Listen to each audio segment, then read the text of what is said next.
Welcome, welcome, welcome. My name is MIKKEL Thorpe, and this is the Expat Money Show. Today's guest is the news editor over at Antiwar.com and hosts the daily podcast Antiwar News with Dave Decamp. In this episode, we will be discussing the geopolitics as we head into a possible World War III. Not a pleasant topic, I know, but one that I think is very valuable to have right now. Please welcome to the show, Dave Decamp. Dave, how are you? I'm good, MIKKEL. Thanks for having me on. Pleasure is all mine. Maybe spend a few minutes and kind of walk us through your backstory. How did you get working with Antiwar.com? How did you end up deciding this is what you were going to dedicate your life and your work to? Yeah, so for those not familiar with Antiwar.com, it's a website that's been around since 1995. It was founded by Eric Garris and Justin Raimondo, two pretty hardcore libertarians. And what it kind of turned into is a news source. We publish news stories and opinion pieces that are anti-war, non-interventionist from across the political spectrum. So it's like kind of single issue coalition. And for me, I haven't been doing it that long. I started writing for Antiwar.com 2018, 2019, just sending in articles. And we got along really well. And they asked me if I wanted to be the news editor and focus on the news. And I started full time. So it's my job in 2020. And for me, my journey, I used to work on boats. I went to maritime college and went around on ships. And then I was working on the Staten Island ferry. And I was never really that into politics, but I was always very anti-war.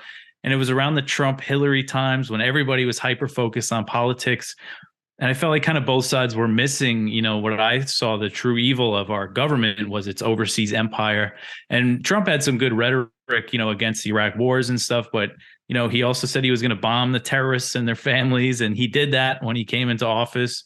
And it was really 2018 when the Saudis blew up a school bus in Yemen with a U.S. provided bomb, using their U.S. provided airplanes. The U.S. was totally supporting them in that war. That really woke me up. And it was just around that time I started writing more and started getting published at Antiwar.com and just felt really passionate about it. And it just kind of, my life took me in that direction. Well, it's interesting for today's conversation because as we were chatting before the interview, I've listened to, I would say realistically, without exaggerating, probably 200 some odd, probably about 200 episodes of your podcast. And I think I found it right at the very beginning.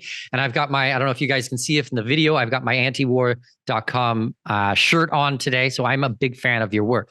Now, it is interesting that you do come from a background with nautical, because actually I remember in one of the episodes you were talking about how many miles these ships are going close to each other in the Taiwan Strait. And it was like, well, I actually have a background in this. And I was like, does he really though? Like, I mean, I've been on a sailboat as well. I couldn't tell you if that's close or it's far away, but actually you do have real insights there. So that's amazing. So let's jump in straight away to the subject matter, because I don't want people to listen to this. Okay, there's two things actually. First of all, I don't want people to listen to this episode and say, well, why are we talking about the geopolitics of war on a podcast about being an expat? Why aren't we just talking about, the financial side or things like that? So there's two reasons for this that I think that this is going to be a really important conversation. And it's really above and beyond the fact that if we do have, or arguably are already in World War III, that it's going to affect every human being on planet Earth. I mean, that is a given and everyone should understand this. I guess one of the main reasons that I want to have you on is that I want people to understand that this is a really real thing that's happening right now, that the US and NATO are aggressive on many fronts. It's not just in one direction. And considering the main job or my work is relocating people to other countries, I want to make sure that where we're moving them to is not going to be in the firing lines. We want to move them to safe countries, non-interventionist countries, like we talked about in your story at the beginning. And so I definitely see that this is a very valuable piece.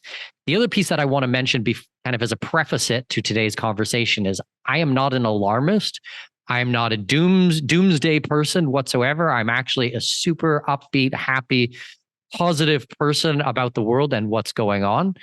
So I don't want to have today's conversation come over as overly dark or me just kind of hyping up things that are not there. But after listening to your program for a year and going through the geopolitics every day, not just yours, but many things, these are legit, real concerns. So I guess that's kind of my preamble out of the way. But maybe give the audience a quick kind of breakdown on what's happening and why we think that World War III might be happening. Yeah, so you mentioned that you're not an alarmist, and I'm not really an alarmist myself. I'm sure you could tell from listening to my show. I just follow these events, on a daily basis. And, there's a lot of cause for concern. For a lot of people that don't pay attention to it every day, they might not realize how serious things are. And really, of course, the big issue, which most people are focusing on now, is the war in Ukraine. And for good reason, that there's a lot of focus and coverage of that. Because, where we are today, I couldn't imagine that we would be at this point, funding this proxy war right on Russia's border. About 2 years ago, if you would have told me that, I wouldn't have believed you. There was always kind of the potential for this conflict. It was brewing for a long time. But, things have gotten really bad. And specifically with just the US and NATO involvement in the war in Ukraine, that they're not just, giving Ukraine weapons, they're providing Ukraine with intelligence for targeting Russian troops. Ukraine has been launching a lot of attacks inside Russia. And this is something, from our, non-interventionist point of view, you always try to put the shoe on the other foot. Sort of a strategic empathy, as some diplomats call it. Real diplomats, not the ones that are in the Biden administration right now. But, that's key to trying to understand. And for, expats and people like you that travel a lot, that's part of, I'm sure for me, that's why I like to travel, is to get an understanding of what it's like for people in other parts of the world. And, we can't really fathom what it would be like if the US was engaged in some sort of war in Mexico, where Canada and Russia was on the other end of it, and they were armed with Russian weapons, using Russian intelligence. Just recently, there was this group of, they say they're Russians, but they've been fighting for Ukraine since 2014, since there was the US-backed coup in 2014 that threw out Viktor Yanukovych, who was the more Russia-friendly president. And that sparked a civil war in the eastern Donbass region with the Russian, speaking population that wanted more to be closer to Russia than the West. So anyway, these Russians started fighting for Ukraine then, and one of the groups, they're called the Russian Volunteer Corps, and they are openly, neo-Nazi. This isn't some exaggeration. It's not Russian propaganda. That's what all the Western coverage has said about them. Their leader is openly, white nationalist. They attacked Russia. They crossed the border into the Belgrade region, and they had U.S. armored vehicles and NATO rifles. And I mean, we just can't even fathom, a group of Nazis invading the U.S. from Canada with Russian weapons. So that's just how far we are. And the U.S. and NATO keep escalating involvement. One of the big things is the kind of weapons that they're providing. For the longest time, Biden said, we're not going to send tanks. That's too escalatory. And then I believe it was in January that he signed off on the tanks. They're going to get US M1 Abrams tanks. And then most recently at the G7 summit, which happened to be held in Hiroshima, Japan, where the US once dropped a nuclear bomb, President Biden signed off. He gave the green light to send US-made F-16s to Ukraine for European countries that have them. And these are things, in the early days of the war, Poland said, this is March 2022, they said to the US, hey, we have these MiG-29 fighter jets. They're Soviet made. Ukraine knows how to use them. Let's send them over there. And the Pentagon said no. And they said no because they thought Russia might perceive this as the US directly entering the war. But now the MiGs have gone there. Poland sent them earlier this year. And now they're sending the F-16s. So basically the point I'm trying to make here is that, Russia has been warning against all these escalations. Russia has plenty of pretext if they wanted to attack a NATO base, say in Poland. Not saying that that would be right. I'm just saying that they have the justification for it if they wanted to do it. So we're at the point now where, maybe something could just be too much. At some point, we're going to cross, we've crossed a lot of Russia's red lines, but at some point we might, cross the point of no return, and it could turn into a full-blown conflict between the US and Russia. I think it's pretty clear that Putin doesn't want to go to war with NATO. And I think, Biden says he doesn't want to go to war with Russia because that'll be World War III, nuclear war. He's recognized that right now is the greatest risk of nuclear catastrophe than at any point since the Cuban Missile Crisis. So it's just, that's where we're at with the U.S. and Russia. Is anything, the Russian and European planes, Russian and NATO planes often encounter each other over the Black Sea. They intercept each other. there was a collision between a Russian plane and a U.S. drone over the Black Sea. What if that was a U.S. plane with an American pilot on board that died? These things can spark something major. And then on the other side of the world, you have a lot of tensions escalating with China, primarily over Taiwan, because in recent years, the U.S. has been increasing military and diplomatic support for Taiwan. The U.S. is flying tons of planes over the South China Sea, sending ships through the Taiwan Strait. That's another issue that's brewing. And what's concerning about that, when you have the hawks in the U.S. talk about Russia, they're talking about a proxy war. They're talking about backing Ukraine against Russia. And while there's still, I think, a long way to go before this might happen, when it comes to China, they're talking about taking China head on, not just using Taiwan as a proxy. Biden has said it himself that if China attacks Taiwan, he'll send troops to fight China. And China's a nuclear power. The U.S. and China can't go to war. That's how people have thought about this for the past few decades, during the Cold War, was we can't go to war directly with the nuclear power, but that's been thrown out. And these people are planning a direct war with China. And now you have China and Russia as major trading partners now and doing a lot of business, and they share a border. And now you're forcing those two together.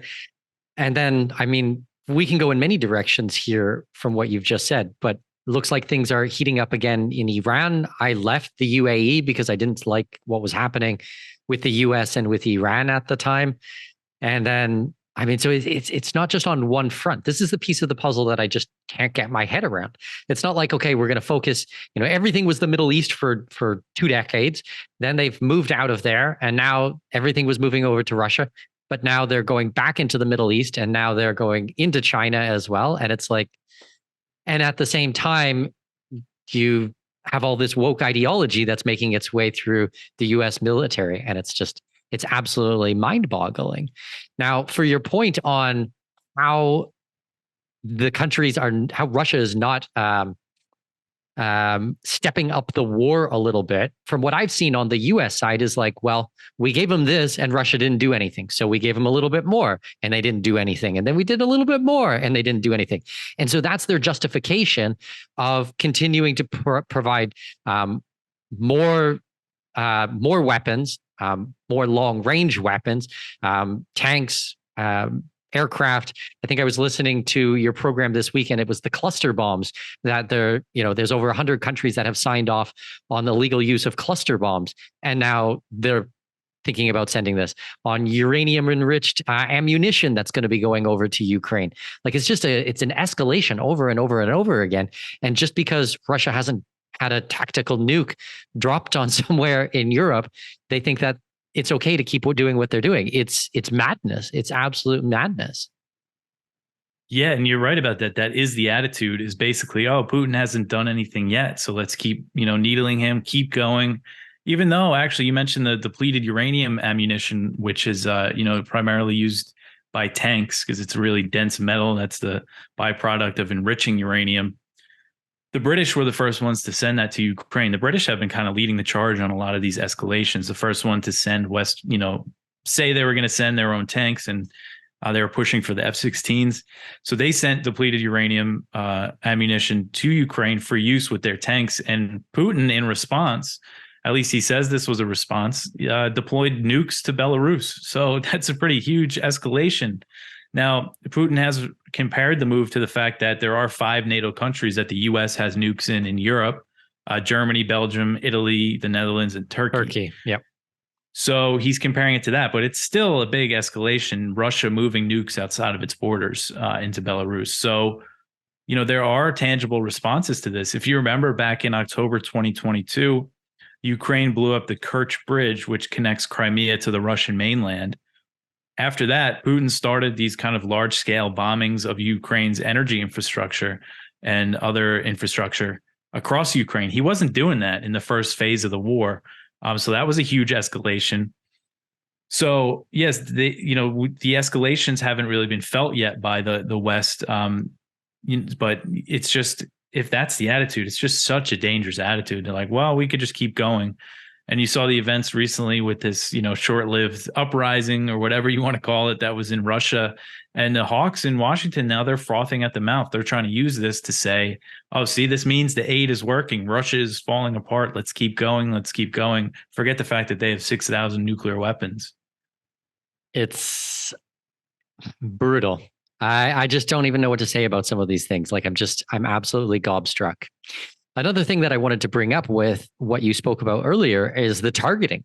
Now, I have a lot of libertarians in my audience who are looking at Elon Musk and going, he's bought back Twitter and he's going to clean up things and it's going to be all this truth and stuff like that. A lot of people don't realize that he's donated how many thousands of Starlink terminals over to Ukraine, and they are using these for these types of activities.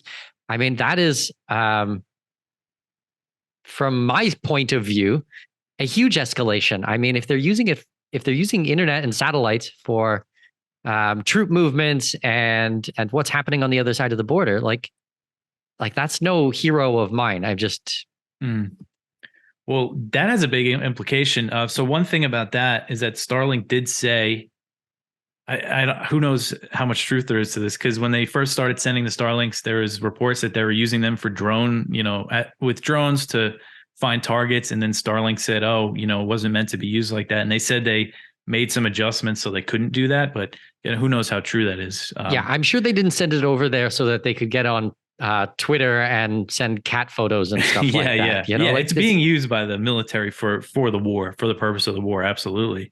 And yeah, that has a big implication, because when you talk about, World War III, if this thing really escalates to wars between the US, Russia, China, we're going to see a type of warfare that we've never seen before. And I think one of those is going to be shooting down satellites and things.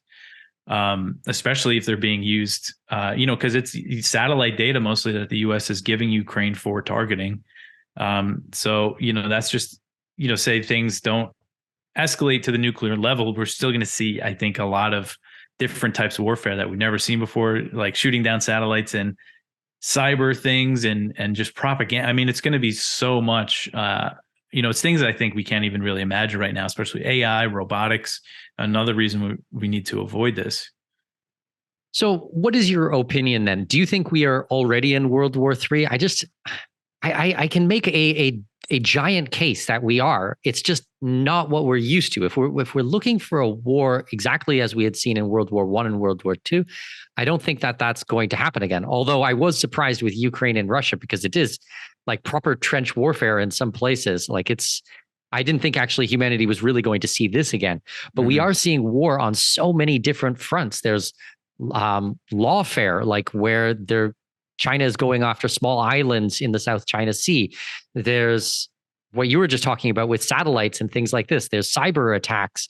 I even have some people in my audience who was telling me that giant earthquake in Turkey was some type of weapon, which I have no idea how that works, but it was kind of a warning to Turkey. And it's like, I don't know if that's a true thing or not, but there's just all kinds of weird stuff that we've never dealt with as a species before. Yeah. And I think so. It's tough to say, if we're in World War III right now or not. I wouldn't characterize it like that at this point. I think we're very close. But then again, if World War III does break out, I think in the future, we'll look back at this period as the beginning, as the first phase of the Third World War, this proxy war in Ukraine, and the tensions really heating up with China on the economic front. There's a lot of, like you said, unprecedented things happening. So yeah, and there's always the possibility of a war between Iran and Israel breaking out. Tensions have been really high there. So I think that would be another front. It's just, there's a lot of alarming things happening. Let's talk a little bit about NATO. I've been watching what's been happening with Hungary, with Turkey, who are a couple of places that are not really towing the line with the rest of the hawks throughout, Belgium and Brussels and these types of countries.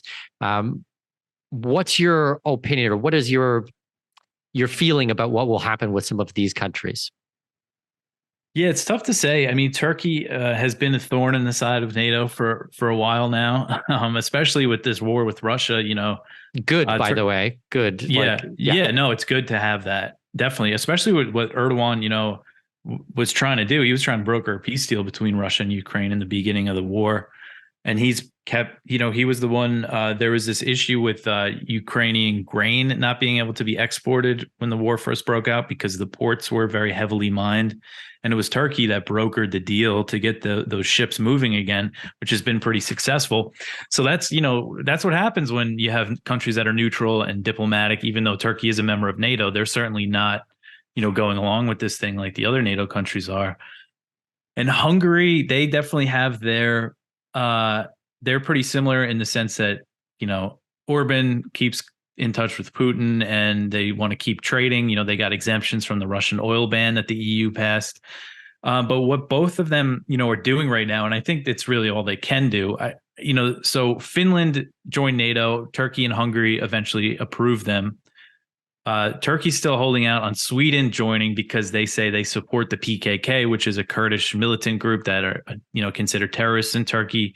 So Turkey had more gripes with Sweden than Finland. And Hungary, I think, is still just holding out on approving because they're trying to get leverage from the EU. Because when Orban was reelected, the EU cut off certain funding to Hungary because, they say they care about democracy, even though he was elected.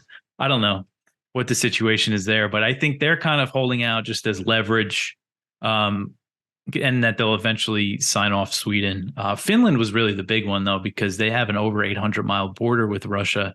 And it's a shame because, same thing with the Baltic states. You have a lot of people that say live in Finland, work in Russia, or vice versa. And now these borders are being militarized again. And it seems like, the Iron Curtain might be coming back in a way. So, yeah, I think, Turkey and Hungary can only resist what is going on so much that both of them, those governments are looking out for themselves in the sense that they're trying to leverage this stuff, it looks like. But at the same time, Hungary, both of them have been promoting the idea of peace talks, which is good. We need more countries to do that. Well, I could definitely see Turkey joining BRICS Plus and really realigning themselves with another group of countries. I don't think that they're going to keep going down this direction. With NATO in the West, they're never going to join the EU. There's so many cultural differences there. It's just whatever they were hoping for, it's not going to happen. And I think they're going to be completely realigning. Now, as to your point about the Scandinavian countries, the whole thing just absolutely shocks me. And now it's like, my name, MIKKEL THORUP, is Danish. My family is from Copenhagen. I'm born in Canada, but my family is from Copenhagen. And seeing what's going on with Denmark right now and sending fighter jets and training pilots and things like this for the Ukraine war, it's like, what? Like the Scandinavian countries now getting all hawkish and wanting to go in against Russia? Like, it just doesn't make any sense to me. Yeah, I don't get it either. And, they say the rhetoric among all these NATO countries is that, if we don't stop Russia and Ukraine, then they're coming into Poland, they're coming into, they're coming for us next. And there's just no truth to that. There's no reason to believe that. So when, unless maybe some of them do, I mean, there's definitely history there with the Soviet Union, but, it's pretty clear that Putin does not have designs on conquering Poland and rolling into Germany. That's certainly, restoring the Soviet Empire. That is definitely not his fear goal. mongering. I think that's that's absolute fear mongering and mainstream media latching onto something that's not there. After spending thousands of hours of researching these things and looking at the history, I've not seen anything that's his designs whatsoever. The Ukraine is a very different situation, and it's not justification that he's going to be coming into Germany and Poland and things like that. Yeah, John Mearsheimer, who's like the realist professor, who's written a lot about the great power competition and kind of how great powers behave. He always makes a good point. He said before 2014, when there was the coup in Kiev and Russia took Crimea, said nobody ever made the case that Putin wanted to go into Europe. Like it was just not even ever discussed. They only started saying it until after 2014 when they wanted, reason to intervene in Ukraine and give them all the support that they've given them. But yeah, I do wonder, those Scandinavian countries, Finland, Sweden, there's a lot of benefits to being neutral. Why are they doing this? I think it might be an EU thing. Their elites want to be part of the club, the NATO club. But yeah, it's just it's a disgusting club, and I wouldn't want to be a member. Like yeah. not the people on the ground. The people. I mean, I have tons of European clients, and I love them to death, and I have traveled to Europe 101 times. But what's going on right now in upper levels of EU is absolutely disgusting. And also, I want to chime in, and I don't want people listening to this and go, "Oh, you're a Putin sympathizer, you're on Putin's side." No, I'm not at all. I'm on an anti-war side.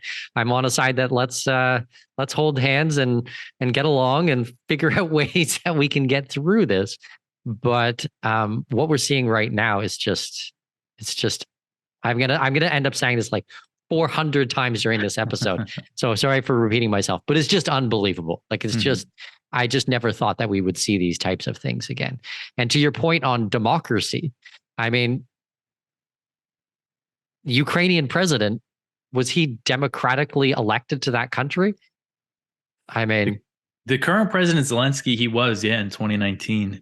I thought that was kind of a CI. Maybe once again, I'm putting my tinfoil hat on, but I thought that they overthrew and that this was the U.S. backed candidate and it was really supported by the CIA.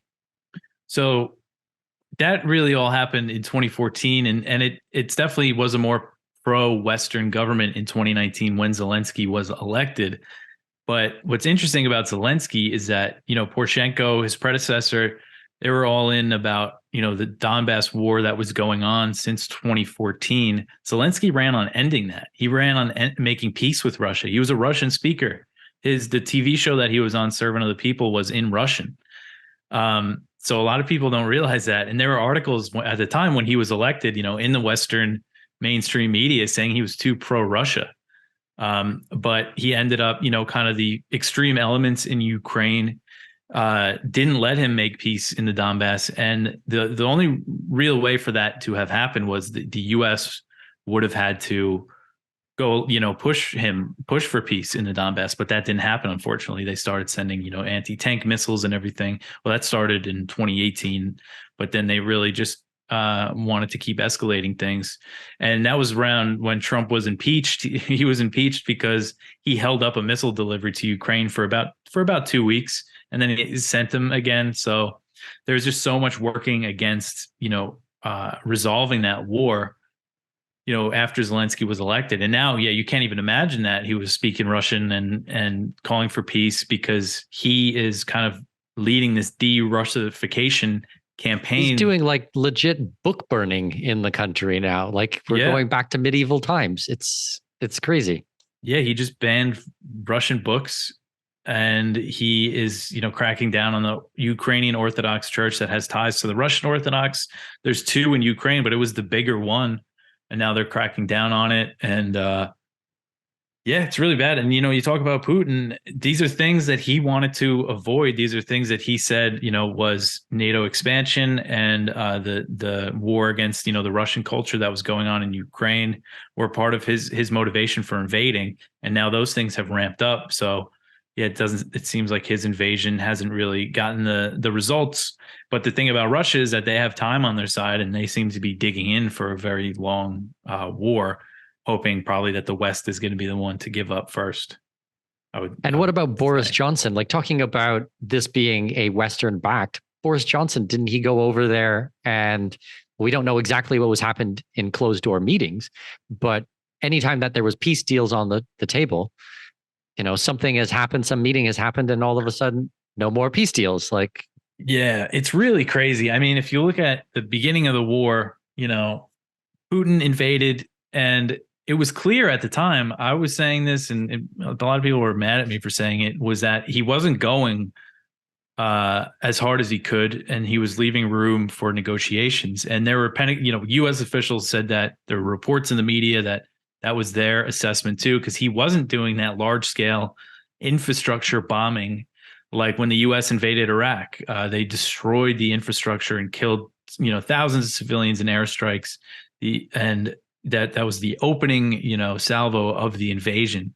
So it didn't look like he was trying to conquer the country. So there were peace talks in March 2022. They held talks in person in Istanbul. And according to various sources, there was some sort of interim deal on the table that it would have been Ukraine would have declared, its neutrality. They would have said they would never join NATO. and Russia would pull out of the territory that they captured, since February 24th, 2022. And then Boris Johnson was the one that went over to Kiev in early April 2022. And according to Ukrainian media reports, he told Zelensky, even if you want to sign a deal with Putin, we don't. And, we're going to go all in on backing you in this war. And Johnson said it himself that he urged them not to negotiate with Russia. So it's no secret that he was saying don't negotiate. At the time, the State Department, I was asking them, are you supporting peace talks? And they would tell me in a very long-winded way, basically, no. They would say, no, right now we have to give Ukraine all the weapons it wants to give them a good position at the negotiating table. That was their line. So it was very clear. And Naftali Bennett, who was the Israeli prime minister at the time, he was brokering between Putin and Zelensky, calling back and forth. And he said that the Western powers blocked his efforts. They ultimately, told him to stop, I guess. So, yeah, there's a lot of evidence that they were working against peace in the beginning of the war. And now you look at the situation and it's just hundreds of thousands of people are dead. And, we don't know for sure if a peace deal would have been reached then, but we know that the U.S. was working against it. And Turkey actually said it, their foreign minister at the time, because they hosted the peace talks. They said, oh, we thought, things were going to end. This was Turkey's foreign minister at the time. And then there was a NATO summit. And after that NATO summit, Turkey realized that some countries in NATO want to prolong the war to weaken Russia. And then just a few days after that Turkish official said that, Lloyd Austin, the Secretary of Defense, said the U.S. wants to weaken Russia. And then they passed that big $40 billion Ukraine aid bill. So, yeah, it's very clear, again, whether or not if a peace deal would have been reached, we can't say for sure. It's just very clear that the U.S. and NATO did not want peace at that time. I'm Canadian, you're American. I hate being on this side of things. Like, I hate all of this shit. Like, I just fucking hate it so much. And it just boils my blood. And what really pisses me off is mainstream media makes out that the Western are the good guys in all of this. And we ain't the good guys. We're not the good guys at all. First of all, there are no good guys, but certainly it ain't us. Like, it just. Yeah. And I mean, the whole narrative, like just the fact that they call it an unprovoked invasion, and that's just not from the media. That's the Biden administration. If you look at all the rhetoric, if you ask them a question about Russia or anything that's going on in Ukraine, they have to say like 9 adjectives before they give you an answer. Say it's unprovoked, brutal, bloody, horrible. And yeah, like the U.S. is so innocent at the time. We're still occupying Syria and bombing Somalia, but nobody ever talks about that. Well, and Yemen, God, like I lived in the UAE for 8 years. Oh, wow. I saw Martyrs Day. I was there when all of this happened with the UAE sending troops in and things, and how this is all backed by the U.S. And it was just, I'm just shaking my head at the whole situation and going, how do you think that we're the good guys in any of this? It's just absolutely ridiculous. Once again, I'm not saying that Putin's the good guy. There are no good guys here. But when what Russia wants is to have this border, this barrier between NATO and Russia, this no man's land. And that's what they were asking for with Ukraine. And you can't give them a straight answer. Where are they going to join? Are they not going to join? Why you keep doing like this? Like you're poking them in the eye every chance you get. And to go back to our previous conversation, which you mentioned, if Russia or China or anything like that was doing the same in Mexico or in Canada, how do you think that the US would respond to these things?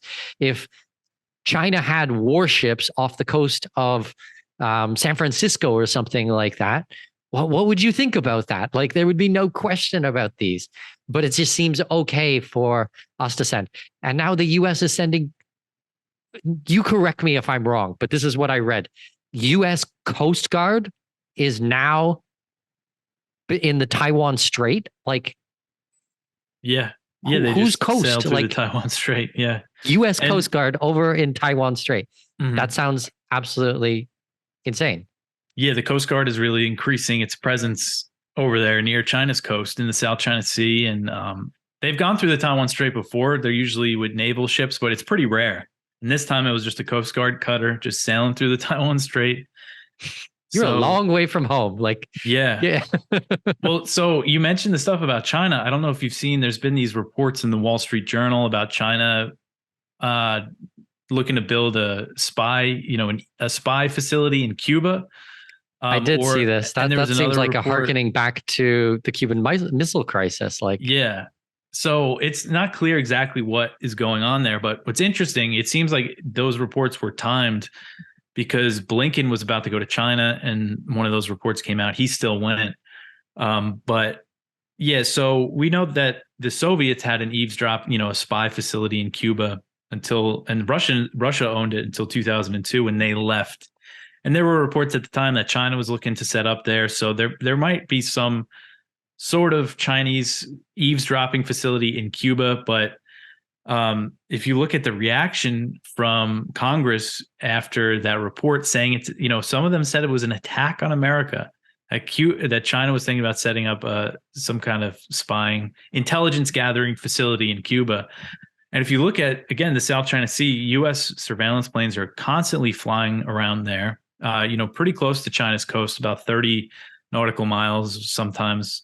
And it's suspected, we don't know for sure, that the U.S. does have a spy facility in Taiwan. We know that the U.S. just sent a few hundred troops there, and that's the largest U.S. troop presence in Taiwan since 1979, when the U.S. and China normalized relations. And part of that deal was the U.S. pulling its military out. Now it seems like the U.S. is reversing on that. So there's so much. The U.S. and India signed a deal in 2020 that the U.S. gives India intelligence now to spy on Chinese troops along their disputed border in the Himalayas. So again, if you're concerned about what China's doing in Cuba, there's so much that the U.S. could, negotiate. There's so many options there to tamp things down between the U.S. and China that it's just ridiculous to see them say it's an attack on the U.S. But then, Ukraine joining NATO, that shouldn't matter to Russia. So it's just it's really hypocritical. well, and to not just to pick on U.S., let's pick on Canada as well. Canada is supposed to be a peacekeeping country, and now have sent over billions of dollars worth of heavy artillery to Ukraine over the last 2 years. They're now sending ships through the Taiwan Strait. Canada is supposed to be like keeping the peace. What the hell is Canada doing over there? Why are we over there? Well, and it's like very Orwellian talking points that you see coming out of these governments is that, they say that they are trying to, bring peace by sending weapons. And that's a whole U.S. talking point about Taiwan right now, is that they're saying we need to arm them to the teeth to prevent a war. And it's, weapons for peace is basically what they're saying. Stoltenberg, the head of NATO, has said that weapons will bring peace. The more weapons we send, the sooner peace will come. But that's clearly not the case. Didn't even Switzerland send weapons or something as well? Switzerland joined in on sanctions. Sanctions, that's what it was. I don't know exactly how far, but yeah, they've frozen some Russian funds. And actually, because of that, Russia and the U.S. used to meet in Geneva all the time for, negotiations. But now Russia wanted to change the venue for arms control negotiations, which ended up not happening. But they were going to do it in Egypt instead of Switzerland because of that, which is interesting. So, but yeah, this whole talking point, when it comes to Taiwan specifically, it's very clear what's happening right now. China's been putting Taiwan under more military pressure, but it's in reaction to the U.S. increasing support for Taiwan.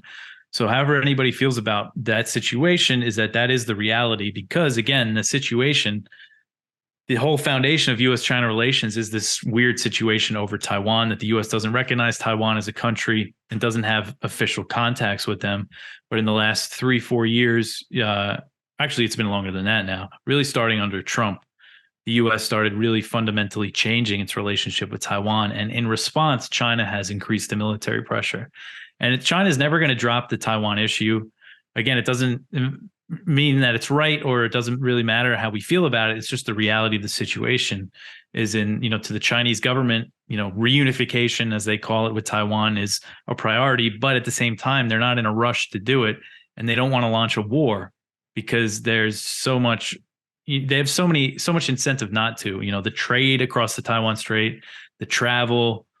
There's just a lot of things, launching a war would be very difficult anyway. And, it's not really what this government in China does. They don't really launch big wars like the U.S. has. And I think they've learned a lesson from what the U.S. has done over the past 20 years in the Middle East.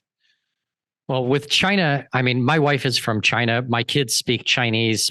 My parents, my mother and father-in-law come here to Panama for months on end, and we own properties in China. And I've spoke to her family about many of these issues. Like a lot of people don't understand actually the history of Mhm. Taiwan, and they just kind of think that it's always been its own country. Actually, it's a lot more complicated than that, and it actually has to go back to previous world wars we've had, and the government of China actually abandoning the people and relocating to Taipei. And so there's a lot of mistrust and a lot of betrayal that is in the feeling of the government there. And there was a certain time where they were saying they were the rightful government of China, not in Beijing. So there's pieces of the puzzle that so many people don't understand because they haven't taken the time to look at the history. And it's the same thing with Ukraine. I mean, this is not was a peaceful country and there was no problems, and all of a sudden one day just crazy Putin decides he's going to cross the border. It's like, no, there's many things that have led up to this over generations. And I'm not justifying any of this. I'm just saying that we have to actually look at the realities of the situation and try to understand things from other people's perspective. If there's anything that being an expat will teach you, it is to look at the world in other people's viewpoints. I've been traveling extensively for my entire life, and I don't think just as a Canadian or just as a North American. I'm always trying to see like, well, why are they doing this? But mainstream media is always going to paint things only in one direction. It is pure propaganda. It is crafted in a way. They have psychologists and psychiatrists who help them to figure out these things and keywords. And it is not the news. The news should be unbiased. None of this stuff is unbiased, actually, which is a good plug for why you guys should actually check out your work, Dave, because you actually are very upfront about what type of perspective and what type of lens you're putting all of your news out through. It's through a non-interventionist lens. Where if someone listens to it, what do they want out of this? Well, they want no war. I think it's pretty clear, and it's pretty on point with all of the work that you do. Yeah, that's one thing I like about antiwar.com is that, our bias isn't in our name. So, nobody's going to be fooled by our, the things that we're writing. We're very upfront about who we are and what we believe. And in that lens, I try to provide the news, just kind of provide the facts. I don't do too much analysis in my show. I kind of, there's just so many, YouTube shows and podcasts where, if you want that, you can go find that if you want to kind of be told what to think about this stuff. But I like to kind of just present the facts again from my perspective, but let people figure it out for themselves. But, you talk about the propaganda, especially with Taiwan. I remember, when COVID first hit and it was like a World Health Organization official was in some interview and they asked him about Taiwan and he was like, huh, what? I didn't hear you. You didn't want to talk about Taiwan. And so many people freaked out about it. Oh, the UN, the WHO is in, China's pocket. But it just showed how many Americans don't understand that, the U.S. also doesn't recognize Taiwan as a country. And you mentioned, what was even sillier than that was before the U.S. opened up with China was that they didn't recognize China as China. They recognized this little island as the government, the rightful government over China. And there's actually a lot of situations, if you look around the world, of, breakaway states that aren't recognized by the country's borders that they're within, and Armenia and Azerbaijan are often fighting over Nagorno-Karabakh, which is an ethnic Armenian enclave in the, what they call internationally recognized borders of Azerbaijan. In Georgia, there's a little breakaway state. It's a pretty common thing. It's a little different with Taiwan because it's an island and it has more kind of geopolitical ramifications, I guess, because it's China and the US. But yeah, it's just, it's not a completely unique situation, but it definitely is something that more people need to understand. So yeah, and the fate of the world could be over this island, and a big talking point is the chips, the semiconductors that Taiwan makes most of the world's advanced microchips. But I would say that's a reason to prevent war from breaking out. And even if China takes over, or say they don't do it with an invasion, they do it politically, which there's not really any political will right now in Taiwan for that. But say they come to some kind of understanding, one country, two systems arrangement, we buy all our stuff from China as it is. But right now, the U.S. is kind of giving China maybe a reason to deny us things like this, because we've been sanctioning their semiconductor industry, trying to prevent them from being able to make these advanced chips. And not just the U.S. doing it; they've convinced Japan and the Netherlands to do it as well. So it's, an economic attack on China's semiconductor industry. So, again, that's just one of the big talking points about why we should go to war with for Taiwan. And I think it's a reason why we should prevent a war over Taiwan.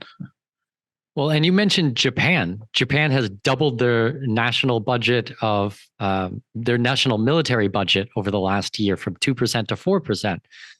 What are they thinking? I mean, who's going to fight that war? This is an elderly population. They have declining birth rates. They don't allow immigration into the country. And what is Japan doing? Trying to now spend all of this more money. They're going to get in on the game as well and think that they're going to take on China. This is, once again, insanity. Yeah. And, you mentioned, so Japan, they're doubling their military budget, I think, over the next 5 years. And they're going to get these missiles. And and it's all about China. They put out some document, their national security strategy that said China is the biggest threat to us. The U.S. has said that. So, and it's strange because the economic relationship between Japan and China, between China and the US. So it's tough to predict really what's going to happen here, because if you look at it economically, it's like nobody can afford this war, but that, I guess that hasn't stopped wars from breaking out in the past. So that's one thing I try to, with some of my more right-wing, listeners, or not so much right-wing, but the ones that favor, decoupling with China, protectionism. My argument to them is I can understand why, you think we should diversify our supply chains and maybe decouple with China in some areas. But, they have to understand that this other stuff that's this war that's brewing, because basically if we decouple with China, it's just going to make that war more likely. There's going to be less incentive, not to do it. So that's always a point I try to make with them, kind of like the MAGA people that, favor Trump's tariffs and everything that Biden has kept in place. Biden's actually escalated the economic war against China. It's kind of that idea that he's soft on China, but that's not really the case at all. Well, and I have no problem if you want to get your supplies from somewhere else. Let's do it in a free market type of way. Why do we need to do it in this way? This seems like, if there's 500 different options, this seems like the absolute worst one possible. Yeah, and the Congress just passed that Chips and Science Act. It's like $50 billion in corporate subsidies to get more chip manufacturing in the U.S. But there is free market ways to, give people incentives to build factories here, deregulation and things like that. But instead, they're taking a page from China's book, the Chinese government's book, by doing that. And then when it comes to Japan and the countries in the region, the Philippines, South Korea, all the countries in Southeast Asia. I mean, besides the Philippines are way more on the U.S. side, but if you look at Indonesia, Singapore, even Vietnam, Cambodia's lean more towards China, but most of them are trying to play in the middle because they don't want to be any part of this war. That would be a disaster for them, because that's where the war is going to happen, in Southeast Asia. And that's something for expats. I mean, Southeast Asia is one of the coolest places, I think people could go. I went to Cambodia a few years ago. I went to Singapore too. Singapore is more expensive, but like Cambodia, Thailand, I mean, these places are awesome. And in Vietnam, and they welcome expats, and it's very cheap. You could live really well. And now with the internet, I've thought about, before I had a kid and everything, I always thought about doing kind of the digital nomad thing, over there in Southeast, because it's so cool and people are so friendly. And, that's where the war is going to play out. And it's going to be really detrimental to that region. Absolutely. I mean, I've lived in Singapore before. I'd be hard pressed to see them going against the US. It's basically a Chinese city. 80% of the population come from a Chinese heritage. Maybe not all mainland China. It's more Hokkien and Teochew opposed to Mandarin, the languages on the street and the cultural pieces of it. Not the Han Chinese, but still, I mean, it is essentially, don't worry about okay, there's a little bit of Indian, a little bit of Malay, a little bit of blah, blah, blah, blah. But essentially, it is a Chinese city. I don't think that they're going to be turning their backs on China and siding with the US. Mhm. And now, okay, yes, you said Philippines. Okay, Philippines is fully US, absolutely. But some of these other countries are kind of in between. So today we've thrown stones at the US and Canada. That's good. Europe in general, Russia. We look at what's going on in Turkey. I'm quite bullish on Turkey in general. We're doing our Turkish citizenship by investment. We're buying a property in Turkey. I see some really good plays there. And then basically Southeast Asia is completely out right now for a place to live. I mean, I've traveled all over Africa. I've not found places that would really speak to me as being an expat hotspot. Maybe for some people it is. That's amazing. I have not found that myself. For me, it's Latin America. Latin America seems to be the only place to go in the world right now where you actually have a semblance of normalcy, where this woke agenda is not going rampant throughout the countries. You're still talking about food independent, water independent countries. And if there is a nuclear war in the world, I'd be looking down at southern Brazil, Argentina, Uruguay, this type of breadbasket area of planet Earth as the last safe harbor anywhere. Yeah, and they're staying out of the whole Ukraine thing. The U.S. is trying to convince a lot of those countries to send weapons, but they're not doing it, which is good. So yeah, that's true. Like if you think about geographically, a good place to be, I would say you're probably right down there, Latin America, South America, and these countries are friendly with each other as well. Like I have Argentinian friends and stuff like that, and they know that I love Uruguay, and I go back and forth to Uruguay and stuff. They're like, yeah, Uruguay's like our little brother. We love them. They make fun of each other about the football and stuff because Uruguay's won so many times the World Cup. But it's like, it doesn't have these types of tensions. When you get down to Latin America, the border tensions are not like they are in Europe or in some of these other regions in the world. They just don't care. Mm-hmm. Yeah, I haven't spent any time down there. I've traveled pretty good, like all around Europe and been to China, Cambodia, Singapore, Australia. We did that trip. My wife's Australian. So we're going to go there. The plan was to go there once a year, but then COVID happened and go there once a year and stop somewhere in Asia on the way. Cause I really want to go to Japan and more places in Southeast Asia. So we're going to try to get that going again. How's Australia been handling things from the anti-war side of things? Are they sticking their finger in everyone's eye as well? Well, yeah. I mean, the Australian government is going along. They just signed this AUKUS deal with the US and the UK pretty recently that's going to give them nuclear powered submarines. And they're not going to get them for like a decade at least. But that's basically, putting them on the side of the US in a potential future war over China, because the US idea is to turn Australia into kind of like a submarine hub, like where they can repair and maintain all their submarines for use in this war against China and the US. Part of that deal too, the US is going to be sending more planes over there and bombers and troops.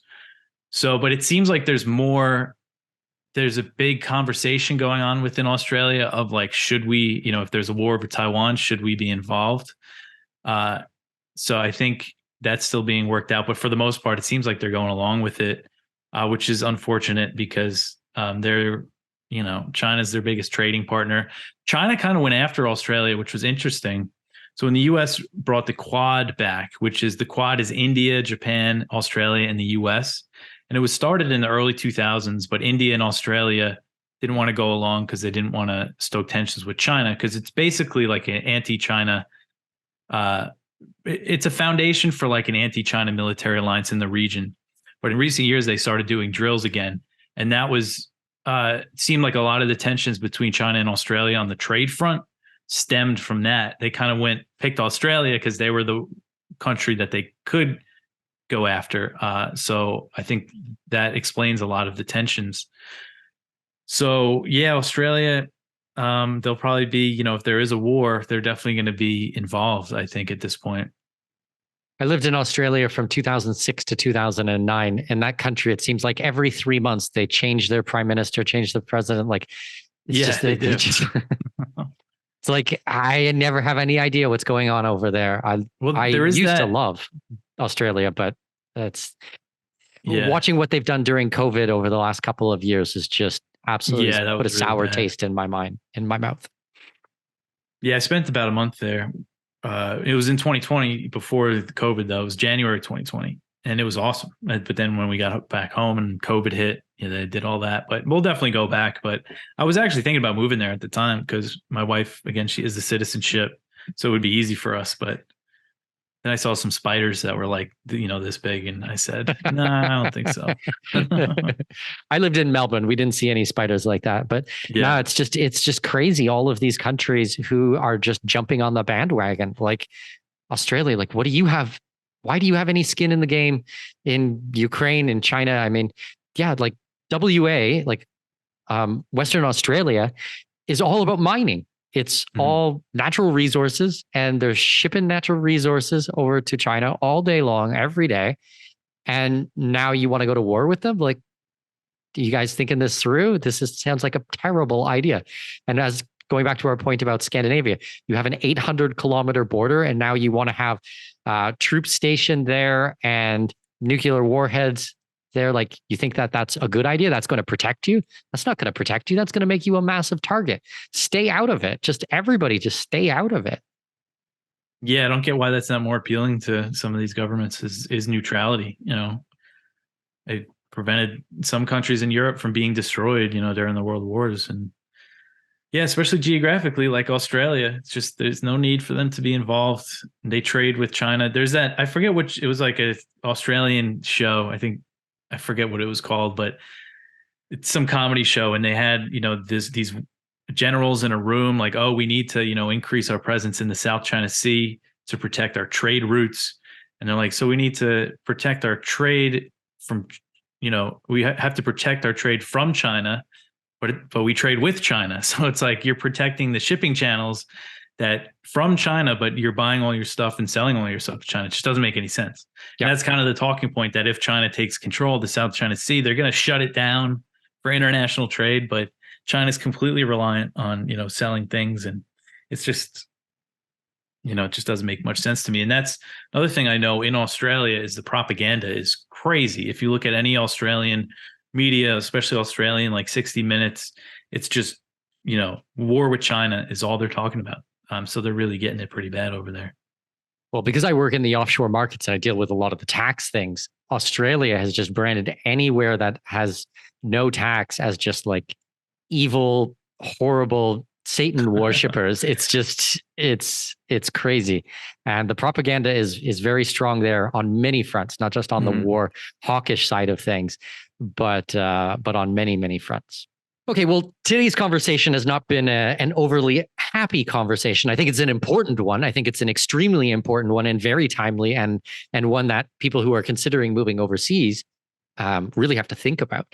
So not a happy conversation, but do you have any, light at the end of the tunnel for us? Do you have anything that, maybe we'll do a 180 and people will come to their senses, or anything that we should be focusing on where it is not so dark? And I'm speaking specifically about the subject matter.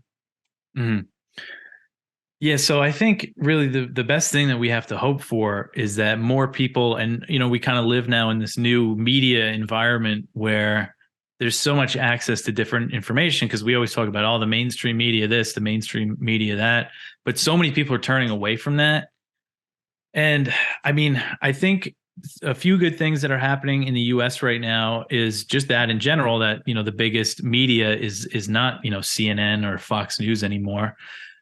And you see one thing that I think is exciting is RFK Jr.'s presidential campaign. There's a lot of issues that I don't agree with him on, but when it comes to Ukraine, he's very good on it. And he says all the right things, and he's a Democrat. He's running as a Democrat. So I think he's going to get that message more, because we really just need more people to oppose this stuff for any change to happen. So I hope that there's more change there, that, just him being a force on as a presidential candidate, whether or not he makes it to any kind of debate with Biden, or is actually there's in the primary, I think it's kind of a force that they can't ignore at this point.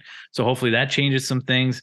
And then when it comes to the right in America, there's still the majority of Republicans in Congress support this whole Ukraine proxy war, but I think the majority of Republican voters don't. And that's changed over the past year and a half. And I think that's going to continue to change. So, and I think more people are waking up to this stuff with China. So I just hope that that momentum keeps going. And I think part of it is just kind of getting people educated on it. And that's what I try to focus on. So that's what motivates me. And yeah, and I live in the US. I live out in the country in Virginia, and I have a very nice, peaceful life with my wife and kid. And so, there's still, it's not like all doom and gloom in my life. I actually live a really great life. That's part of the reason why I'm trying to get this message out, because one thing that could really disrupt it is a world war. I mean, we're all going to be affected, and you just got to get the message out there. And it's something I'm trying to think of too, is a better way. That's why we do we're single issue, is that we try to get our message out to everybody. And it feels like lately a lot more people have been listening to us. And I just hope we can just reach as many people as we can. So yeah, that's what keeps me going, is that we could change some minds and actually avoid this whole mess. That's my hope. Brilliant. Dave, I love the conversation. Very important one today. If my listeners want to get a hold of you, if they want to find out more about your writing, about the podcast, where can we send them? Yeah, so if you go to antiwar.com, that's where all my writing is. I'm mostly in the news section at the top of the page. I kind of write short news stories every day. Listen to my show, Anti-War News with Dave Decamp. Most people listen to the podcast version. It's also on YouTube or Rumble or Odyssey. You can follow me on Twitter at DecampDave. And if you want to shoot me an email, davedecamp@protonmail.com, or news@antiwar.com goes to that too. So yeah, that's it. That's where people can find me. That's all my stuff. Amazing. And once again, I'm a big fan of your work. So keep doing it. It's I love the podcast. I'm one of the audio listeners of the podcast. Actually, this is our first call together, so I've never seen what you look like before today, because I just hear you on the audio. But big fan of your work, and it's really important. So please keep doing it, okay? Because you are reaching a lot of people. Yeah, I appreciate that. And thanks for having me on.